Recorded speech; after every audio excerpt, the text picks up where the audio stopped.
When people ask you, so what is this secret ingredient? Then you just go, ho ho ho ho ho ho. I am Dr. Leslie Tay. Welcome back to my kitchen. Today I'm very excited to share with you one of my favorite recipes of all time, sweet and sour pork. And remember, some time ago we ran this competition, right? To ask you, what is the secret ingredient in this dish? Well, the secret ingredient is Haw Flakes. Why Haw Flakes? Because when I talk to all the older chefs, they all tell me that in the past they used to make sweet and sour pork. The haw fruit was one of the components of sweet and sour pork. So you can go to the medicinal shop and buy sancha, the dried sancha, and make it from using that, or you can easily make it from these Haw Flakes, which are easily available online at RedMart.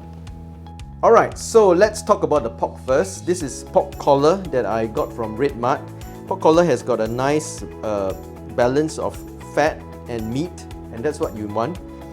First thing is to tenderize our meat. This will break some of the meat fibers so that the pork becomes really tender and absorbs all that seasoning. Alright, and once it's tender, you want to cut it into little cubes, maybe about 2 centimeter cubes, right? So this is a nice piece of meat. It's got a nice bit of fat on it. It's got a little bit of connective tissue. You know, sweet and sour pork is not supposed to be tender right through. It's supposed to have a little bit of a chew. Now that all the meat is cut, let's season it. I'm going to start with a bit of ginger juice. You need about 1 tablespoon.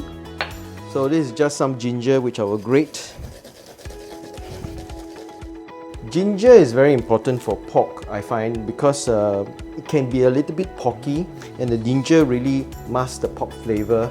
And at the same time, it also helps to tenderize the pork. We just squeeze this, and you see all that nice juice will come out. Chinese wine. Chinese wine again helps to mask the flavor, the porky flavor. It gives it a nice aroma. This is just some seasoning powder, chicken powder,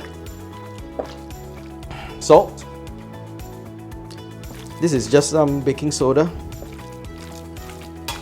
Baking soda helps to also tenderize the meat. What it does is it changes the pH of the meat so that the muscle fibers don't contract a lot when you are actually cooking the meat. That keeps the juices in and ensures that the proteins don't tighten up. And tapioca flour. Then we crack an egg. You really want to make sure that the marinade is well massaged into the meat. Like that, okay? And then finally we got some sesame oil. Okay, there you go. That's done. It's got a nice smell. I'm not sure about the younger Singaporeans whether it's as popular, but you know, these are the kind of things last time in school, right? You buy these flakes from the tuck shop and they cost, I think, 5 cents for maybe 2 pieces or something like that. And you just go one corner, relax, and eat on this, chew on these Haw Flakes. So you got the Haw Flakes in here. What we do is we just crush them. It just makes your sauce a nice flavor and a tang that makes it a little bit different from the commonly found sweet and sour pork. And then of course you can boast people. You say, you know, last time sweet and sour pork traditionally use this haw fruit, you know. So this is my sweet and sour pork. When people ask you, so what is this secret ingredient? Then you just go, ho ho ho ho ho ho ho. Don't tell you. Alright. So that's all the haw flake that's made into powder now. 1 cup of water. So let's just put this haw flake to boil. So now that it's dissolved, we're going to add in some tomato ketchup. This is I add this for color as well. We've got some plum sauce. Like I say, if you don't have all these ingredients, you know, tomato ketchup, sugar and vinegar is probably your most basic sweet and sour sauce. Okay, so our sauce is basically done. Let's put this aside. Alright, so let's get the vegetables ready. We need some onion. Let's cut them into the same size as your pork. It's quarter and then cut into little wedges like this. Need some capsicum. And of course we have pineapple. All these flavors, right, later on when we cook in the sauce that we just prepared, the flavors actually come out and give that sauce that sweet and sour pork flavor. It gives it more complexity. Okay, so now what we're gonna do is we're gonna prepare the pork for deep frying. One of the very important things is to get a very nice crispy batter on your pork, because you know the ultimate sweet and sour pork that I had in Hong Kong, the outside was so crisp and yet light. And when you bite into it, you go crunch and then everything just disappears, you know. This is just tempura premix that you can buy from RedMart.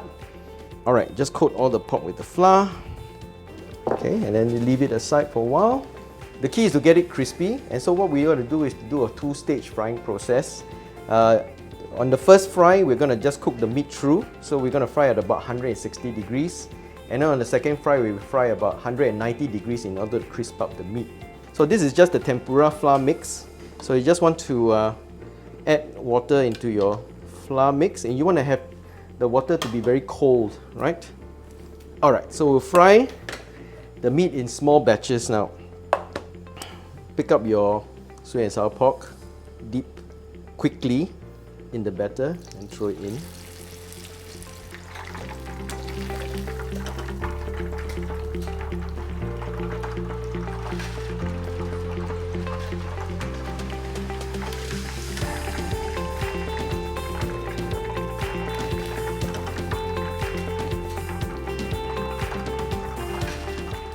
For this second stage, we want to have it really hot.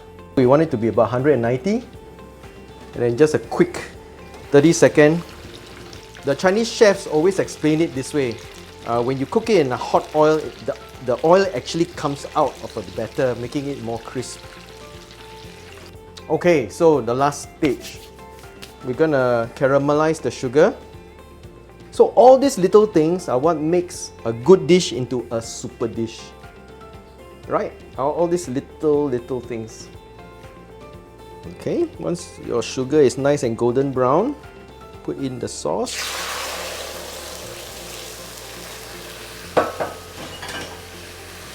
Okay, put in all your vegetables.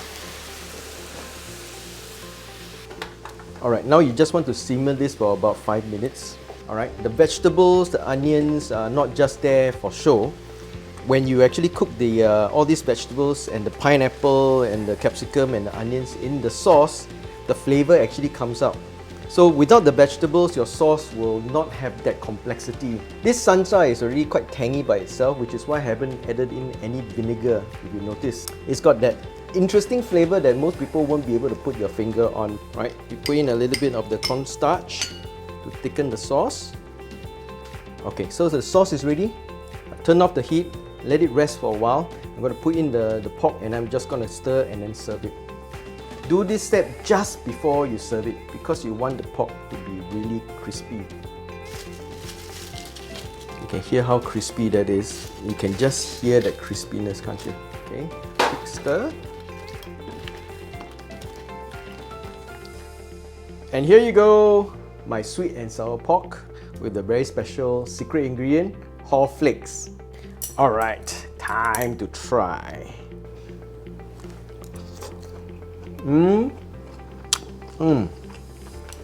Oh, it's got a nice crispiness.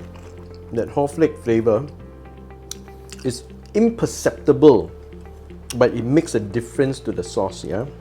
So next time you're making sweet and sour pork, consider using some of these Haw Flakes. Very easily available online from RedMart. I wish you all happy cooking and happy eating.